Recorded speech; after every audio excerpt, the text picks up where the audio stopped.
Kasi bakit lumala ng ganito? Kasi may pangulo tayo ng 6 na taon na pinalala niya. Pinalala ni Duterte ang sitwasyon. Tinolerate niya ang pagnanakaw. At ayaw niya na imbestigahan yung mga pagnanakaw sa kanyang gobyerno. Kung sana matinong tao lang sana itong si Duterte, kung sana matinong pangulo lang sana si Duterte, sana pinaimbestigahan niya yung mga nangyayaring ito. Total alam naman niya na merong mga ghost flood control projects, pero hindi niya ginawa. Kaya nangyari, lumala ng lumala. Parang sakit na cancer. Una, simptomas lang. Ubo, sinisipon, nilalagnat, sumasakit ang buong katawan, hindi pinapansin. O sige pa rin, tuloy ang buhay, hindi pinapansin. Paglipas ng maraming taon, ayan, last stage na. Hindi na kayang lunasan. Ganyan po ang nangyari ngayon sa Pilipinas. Ganyan po ang nangyari exactly sa Pilipinas. Ang mabuti na lang, ang Pangulo natin ngayon ay very hopeful, matapang, at siya ay hindi nawawala ng pag-asa na meron pang pag-asa ang Pilipinas at maayos pa niya upang dalhin tayo sa isang bagong Pilipinas. Kaya nga maraming ngayon nananawagan, extend PBBM 20 more years. Pinapa-extend nila. Mga kaibigan, 67 na si PBBM. 67. Pag pina-extend nyo ng 20 years, edi 87.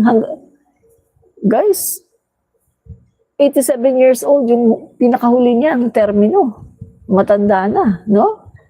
So, kawawa naman, pagpahingahin nyo naman. Siguro, extend kahit 10 years na lang, siguro 10 taon, i-extend natin si PBBM ng 10 taon, no? Okay na yon, mga kaibigan. Moy Rubia, tama ka dyan. Sana maintindihan ng mamamayan ito. Marami talaga ang bulag at nagbubulag-bulagan. Napakagaling ng ating Pangulo. Kaya lang marami ang tuso. Approve sa akin yan, sis. God bless you and your family. Thank you po. No? Marami pong salamat. Chess Master, di kaya malinis ng 3 years ni PBBM. Nandyan pa mga sindikato, kasabwat, mga relihiyon. At least pagkatapos ng 3 years ni PBBM, kumbaga, kung dati ay 100% sindikato, pag alis ni PBBM, at least baka mga 40% na lang. Kaya nga kailangan nating i-extend siya. I-extend natin si PBBM para tuloy-tuloy ang paglilinis niya sa gobyerno. Kasi syndicate ito eh. Dekada na ito nangyari sa gobyerno natin. Sobra na, talamak na ito, dekada. Biruin mo lahat ng senador, lahat pala ng senador ng 19th Congress, may insertions. Yan ang binunyag ni Panfilo Lacson. Na nakita niya, no? Nakita niya sa document na lahat ng senador sa 19th Congress merong insertions. Kita mo yan, mga kababayan?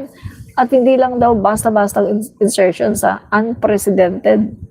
Ibig sabihin, grabe mga kaibigan, napakalaki. Sa Congress, hindi naman masyadong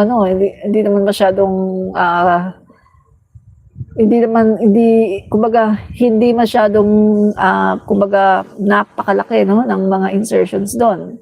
Kung meron man nag-insert doon, yun, si Saldico, no? Pero kung sasabihin lahat ng kongresista, parang hindi naman, no? Parang meron lang silang budget, no, para sa kanilang distrito. Pero hindi naman yung katulad sa Senate na talagang grabe. Grabe talaga, no? So, pasalamat na lang tayo sa Pangulo natin dahil binigyan siya ng wisdom ahead of time, no? Hindi ni-release ng ating Pangulo yung mga insertions ng Senado, no? Kaya si Amy Duterte, no, galit na galit kay PBBM. At pwede daw ma-impeach, no? Sabi niya, pwede daw ma-impeach si PBBM kasi labag daw sa Constitution na hindi mo i-release yung budget. Kasi sa ano daw yun eh, batas na daw yun eh, sa GAA, no? Kumbaga, batas na siya. So pag hindi mo daw ni-release yan, labag yan sa Constitution, pwede daw ma-impeach si PBBM. Kita mo ngayon, ano nangyari? Ibig sabihin, maganda ang ginawa ni PBBM na hindi niya ni-release yung budget ng mga senador dahil nakita niya na ito ay insertions at hindi karapat-dapat. Oh. Biruin mo yung nangyari, di ba? Yung sinabi nga ni PBBM, yung flagship project niya, malaki malaking project halimbawa isang dam. Aba, tinapyas daw yung budget, tapos pinalitan ng mga maliliit na budget ng mga senador, ng mga flood control. Oh, di ba? Kaya galit na galit ang Pangulo. Oh. Yun guys. So mabuti na lang, no? Mabuti na lang at hindi niya ni-release yung budget. Kung hindi, mga kaibigan, wala nang ating bilyon-bilyon na pera sa 2025 dahil sa insertions nitong mga senador na ito, no? So, yan mga guys, no? Ito yung pinasabog, no, ni Panfilo Lacson, no, na itong lahat ng mga senador sa 19 Congress ay merong insertion. Sabi niya, we cannot deny there is a crisis in the Senate right now because a number of its members are now involved, he said, no? So lahat nung nasa 19 Congress involved, mga kaibigan. Basahin ulit natin sino-sino yung mga yan. 19 Congress senators. Ito yung may mga guys, may mga insertions. Alan Peter Cayetano, Pia Cayetano, Bato de la Rosa, J.B. Hercedo, Chis Escudero, Jingo Estrada, Sherwin Gatchalian, Bongo, Rizal Teveros, Lito Lapid, Loren Legarda, Amy Marcos, Robin Padilla, Rafi Tulfo, Joel Villanueva, Mark Villar, and Juan Miguel Subiri, Sani Angara, Nancy Binay, Coco Pimentel, Grace Poe, Bong Revilla, Francis Tolentino, Cynthia Villar. Pero mga kaibigan, yung pinakamalaki dito, no? Nakita ko na yung nito, breakdown Pinakamalaki guys, Joel Villanueva. Pangalawa, Chis Escudero. Nakita ko na yung breakdown nito guys, no? Mga senador. Grabe ang insertion talaga, Joel Villanueva. Pumapangalawa, si Chis Escudero. Kaya kung makikita natin, parang pangatlo yata si Jinggoy, no? Kung makikita natin, sila talaga yung nauuna dito kasi sila talaga yung grabe talaga ang insertions, no? Bumabaha talaga sa kanila, no? So tingnan po natin to. Okay. So mabuti na lang ang Pangulo natin ay binigyan ng wisdom ng ating Panginoon, no? Hindi niya inilabas. Yan. So mga kaibigan, totoo pala ito, Totoo pala to. Diba guys, madalas ko na itong mablog. 143 billion ham and cheese pinagpiyastahan. Almost all senators in 19 Congress had insertions in 2025 budget. DBM's Amena Pangandaman tag over flood control releases. Senate President Pro Tempore Panfilo Lacson said almost all senators in the 19 Congress, no? So, lahat po ay merong insertions. So, tingnan natin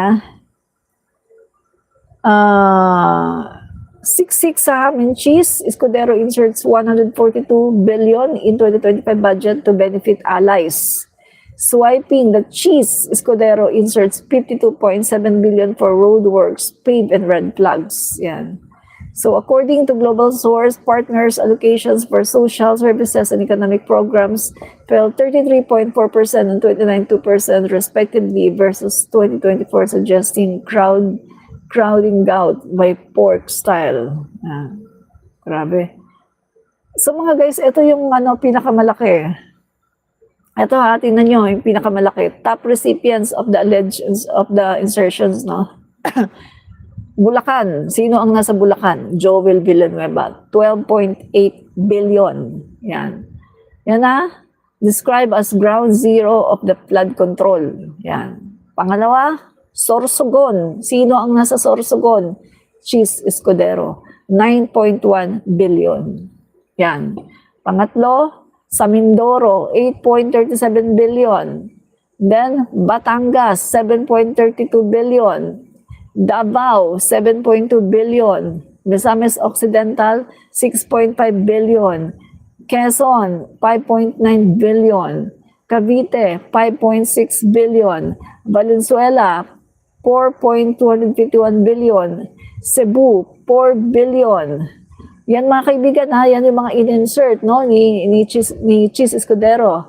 Patterns flagged in the listing include about 17 billion in flood control funds split into multiple phases such as 150 million projects along Agos River, General Nakar, Quezon seen as budget layering. In Bulacan, near identical roadworks reappeared as segmented, no? Mga kaibigan, meron ding totaling of 500 million sa San Miguel Cibol Road, 400 million, suggesting splitting to skirt scrutiny. So, ang ginagawa nila mga kaibigan, may mga ini-split sila, tig 10 million, 10 million, 10 million, 10 million, 10 million. Ang uutak, no? Ang uutak ng mga senador na to, mga kaibigan, para hindi makita, para hindi mapansin. Pero, napansin po yun, no? So, ang resulta, hindi nilabas ng ating Pangulo ang budget. Pinigilan ang paglabas ng budget. Itong mga insertions ng mga senador. Kaya itong mga nakakaraang buwan, galit na galit si Amy, no? Galit na galit si Amy sa Pangulo natin, pwede daw ma-impeach, kasi bakit daw pinipigilan ang paglalabas ng budget. Yun naman pala, atat na pala sila, nalustayin ang pera. Kaya pala sila galit na galit, no? Galit na galit si Amy sa Pangulo natin. Dahil atat na pala siya, nalustayin ang pera. At siguro pinipressure na rin siya ni Chis Escudero, ni Joel Villanueva, pinipressure na siya ng mga kasama niyang senador na ilabas ang budget, no? So, mabuti na lang at ang Pangulo natin ay merong wisdom. Kanyang pinigilan ang mga budget insertions ng Senate. So, intact pa po yung insertions na yon. At hindi na yan ibibigay ng Pangulo natin. Hindi na po yan ibibigay, no? Sa pagkakaalam ko, mga kaibigan, ito ay ililipat na sa health, no? Sa PhilHealth para sa mga zero billing, no? Sa mga zero billing program ng ating Pangulo at sa pagpapalawak pa ng health program sa ating bansa. Yun po ang pagkakaalam ko, no? Doon nilalagay yung mga nakuha, no? Mga sa DPWH, mga insertions na yan ng mga senador. Doon po inilagay, no? Yan. Kiko Loco, yes, mabuhay ang channel na to. Maraming salamat, Kiko Loco. Hank Eros Rayon, I support BBM for now. He's doing okay, but not for his effing wrong extending his term. That's effing lunacy. Yan. So mga kaibigan, no, tuloy tayo. Yan. So iparinig ulit natin itong ating para sa mga ngayon lang napunta. So sir, kayo talagang, kasi ang hinihintay ng taong bayan na galit, may mangyayari, may magandang ibubunga itong mga investigasyon na ginagawa ninyo? Yes. Gagawa namin ng paraan na may magandang maibunga to. Alam mo, Sally, idagdag ko yung nakakita ko ng dokumento kung magkano yung insertion. At least, initially nakita ko sa Senate, pagka lalaki, yung sa NEPMA nito o hanggang sa BICAM. Talaga 2025 budget, sir. 2025 budget. Sa 2025, okay. Yes. Yung iba naman doon, naka-FLR. Mabuti na lamang at hindi nirelease na Malacanang. Pero, daang bilyon Pero may ilan po na na-release na rin doon?